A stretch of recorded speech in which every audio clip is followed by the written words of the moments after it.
Welcome back, all my free thinkers, to another evening edition of the Grow Rich, Grow Happy Crypto Show. Now, in this episode, we're going to be talking about Bittensor TAO. The reason we're going to talk about it is because last week, there was a documentary that was released. I talked about it last Friday, I believe, and I told you guys, if you get a chance, check it out. I'll flash the video up here because the link is in the video so that you can check out that documentary. It's roughly 53 minutes, but it will tell you why this, I believe, when it comes to AI plays, this is the asset to have. I also want to let you guys know that I actually found out that you can stake your Bittensor TAO over on Uphold. I actually staked one. I just staked one because I want to see what the rewards are like. I believe it's like you get like 4.6 or 7%. So I staked the token over there. I have a nice bag in my Tangem wallet. Make sure you get your Tangem too. 10% discount down below so that you can safeguard your crypto. And I just wanted to see what it's like to stake that over there and if it's worth adding more to it.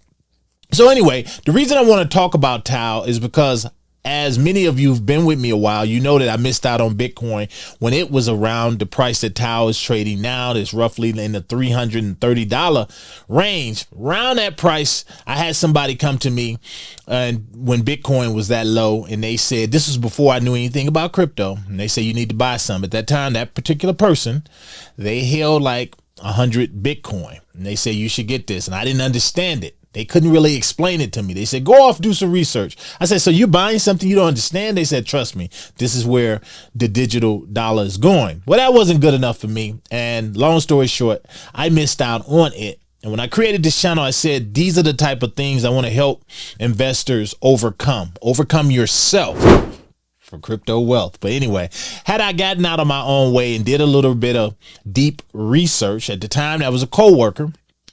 And if I did some of that research on my own, kind of understood what Bitcoin is and how it was going to evolve into the monster that it is today, I would have a boatload of money because I know how I am, and I would have loaded up into it. Well, with Bittensor TAO, I see something similar, and this is on the AI front. And I always say that AI, guys, that's where we're going. It's going to be bigger than social media. So I don't want people to miss out on it. I don't want people to be able to say or be able to rely on saying that, you know, I didn't know what Bittensor TAO was. If you're subscribed to this channel, I want to give it to you in chunks so that you can understand it and take advantage of it. So what we're going to do, guys, we're going to jump over here. I'm going to be doing this throughout, probably some this week, some next week. I'm going to give it to you in chunks, but I got a portion of that documentary. I will put the documentary down below again. I got a portion of the documentary that I want you to hear. It's roughly about 2 or 3 minutes. Trust me, this is going, there I go to trust me again. This is it's for your own benefit. So we're going to jump over here and we're going to check it out. By the way, guys, smash that like button. Give me a sub if you like videos like this. I'm just trying to bring you opportunities. This has nothing to do with talking about something that's more popular than the others. I want to talk about things that I feel like the community can benefit from when it comes to where we're going in the future, especially with your assets. So we're going to jump over here, guys. So this is the video. I'm going to play this portion right. Let me see. I got timestamps that I already have. I do. When I was listening for you guys. So here we go.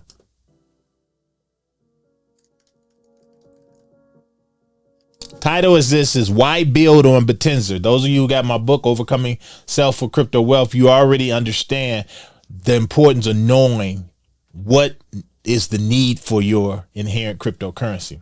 This part of the video really did an excellent job of that. So check this out. I think there's 3 main compelling reasons a company would want to build on Bittensor. One is resources, right? So you're outsourcing the work across miners and validators, and you're not paying them. The network is paying them, right? So you're outsourcing the work to others, and you get access to a global community of developers that are building. Number 2, if you truly believe in the decentralized nature of what Bittensor is building and not gatekeeping information, data privacy, etc., building in an open source, transparent way will matter to you. And then ultimately, where I think, we're starting to see now with over 100 subnets is the network effects, right? You're going to have other subnets that may have complementary businesses to what you're building. It will be open source. You can access that quickly and easily and not have to go through the gatekeepers of the large hyperscaling businesses. So at the end of the day, resource access, the ethos of decentralization, and network effects. So you have an app, you've built it, it works great, it's getting mass adoption. You need, 10 times the compute that you had before. To go to Amazon or Google, you're going to have to go talk to an account rep. You're going to have to get it approved. It'll take a lot of time. It's really, really expensive. Generally, you have to sign multi-year commitments to get a reasonable price, all of that stuff. It's really difficult to do. On Bittensor, on Shoots, you just go deploy your app. You start using it. The miners will scale it up. You don't have to ask anyone for permission. You just deploy it. And it's purely market driven. So the more you use it, the more we scale up. That's it.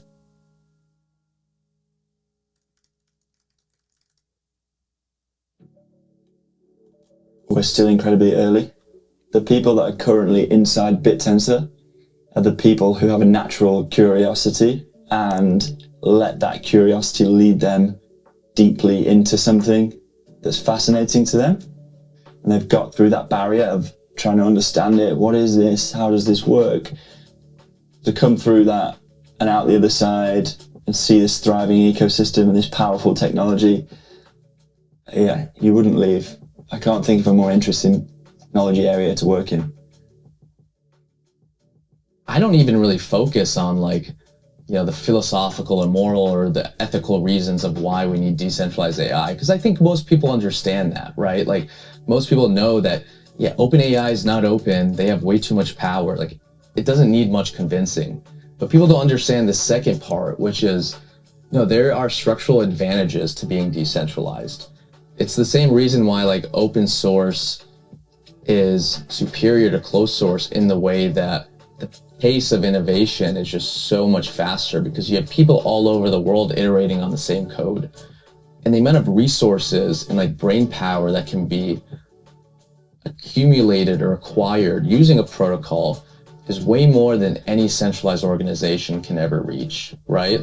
Incentives drive the world. And just to wrap that up, it's aligned incentives and competition, open competition. You'll outperform any centralized organization.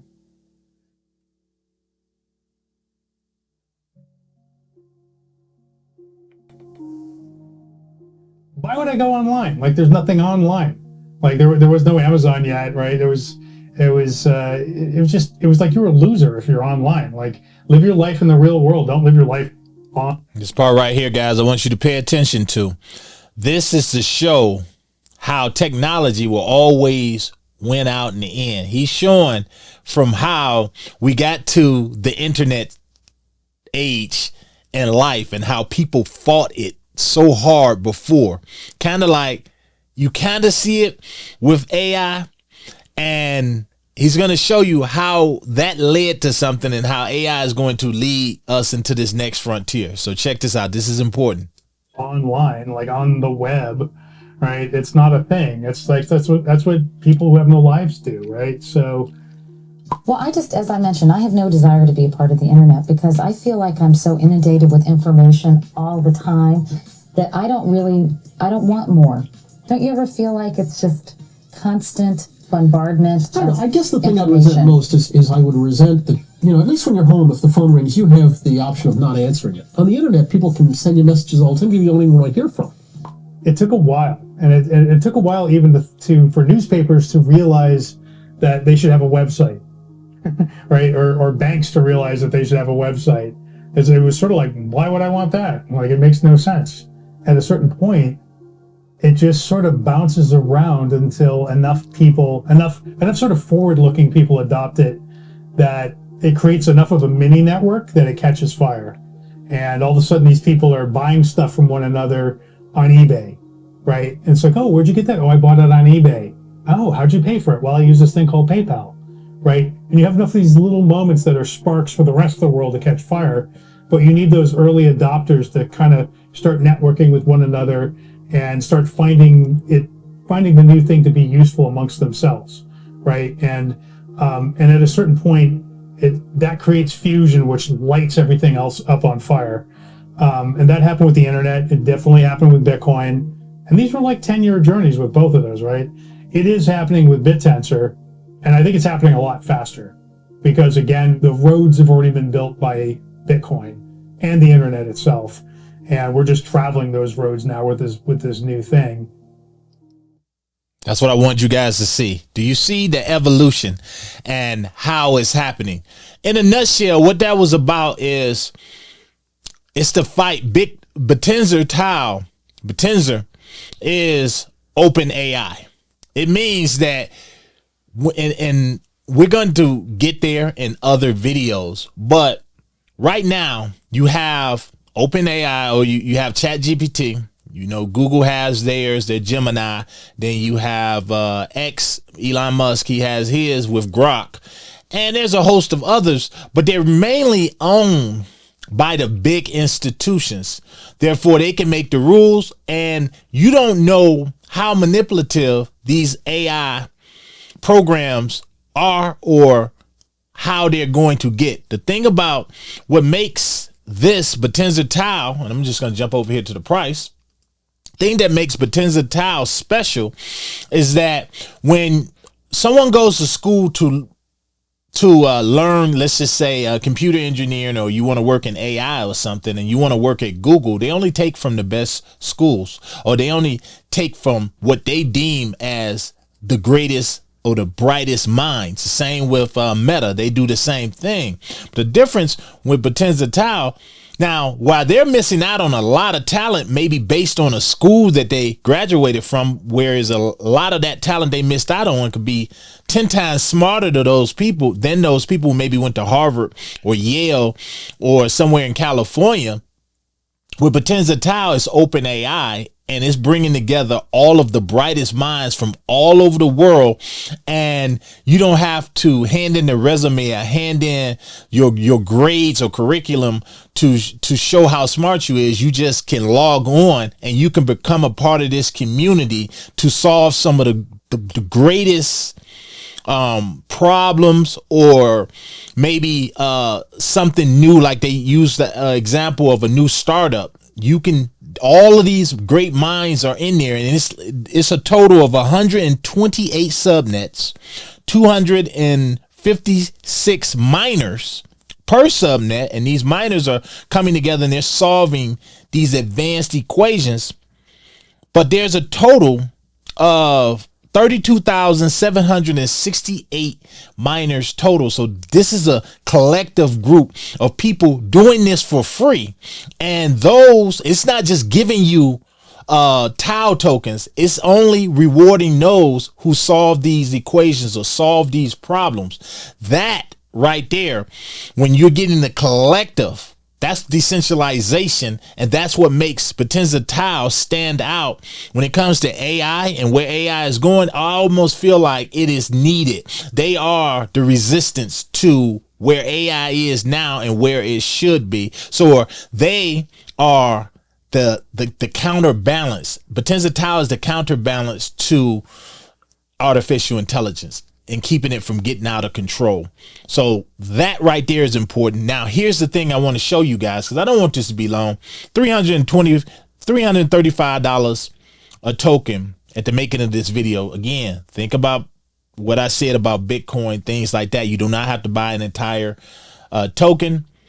They got their first halving coming up somewhere around December. What is it?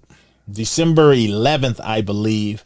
And that supply drop is going to drop from 7,200 TAO to 3,600 TAO. That's going to be the rewards, which makes it even more scarce. Again, this, you can file this.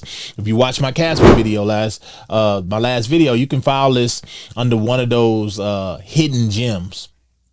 Now, it's even more important because you got the institutions that are already involved with it. You have Grayscale that filed for Bittensor TAO trust with the Security Exchange Commission. Institutional involvement is already there, guys. But I'll take you even further, because you got TAO Synergies. This is TAOX. That's the ticker. They're trading on the NASDAQ already. And this is a company that switched over. And here's the thing right here. A focused treasury strategy. If they wasn't important, people wouldn't be going into it early. See, these companies are not going to make the same mistake that they made with Bitcoin and let Bitcoin develop for these, stay out there coming along for 10 years. And then they start getting in and getting these Bitcoin trusts and these ETFs. This is why Bittensor TAO is growing faster, because these companies are not going to make that mistake. Look at this. This is the company that's on NASDAQ. Pure play on TAO. Our treasury is exclusively allocated to Bittensor TAO, the leading token for decentralized AI. Staking and yielding generation. By staking TAO, it generates their TAOX, generates revenue streams while supporting the Bittensor ecosystem. Long-term capital appreciation. Our strategy is designed to deliver sustained shareholder value as decentralized AI adoption grows, and it is growing fast. Transparency and reporting. Investors receive regular updates via press release, Security Exchange Commission filings, and curated insights. Guys, you heard it here first. This, and I'm not the first to say it, but I'm saying these are the things you got to pay attention to. Anybody that got my book, you know the importance of understanding what you hold. I've been dollar cost averaging crazy while this is down right here. I've said in my last video that I did on them that I could see $100,000-$200,000 price tag in this asset in the, I ain't gonna say the near future, but you have this 10-year window. And guys, with this first halving cycle, it's on the exact same halving schedule as Bitcoin. It's going to do the same, or if not bigger numbers than that. Just look at where AI is right now and where AI is going in the future. This is an asset that is needed. Let me know down below, guys, what do you think? And let me know if you had a chance to watch that documentary, or if you are going to watch it. Again, I'm going to be dropping little different bits and pieces here and there on this particular play as I did dissect their documentary that they did. Till the next one, guys, it's your boy. Share this information. This is one that people really should pay attention to. I'm out.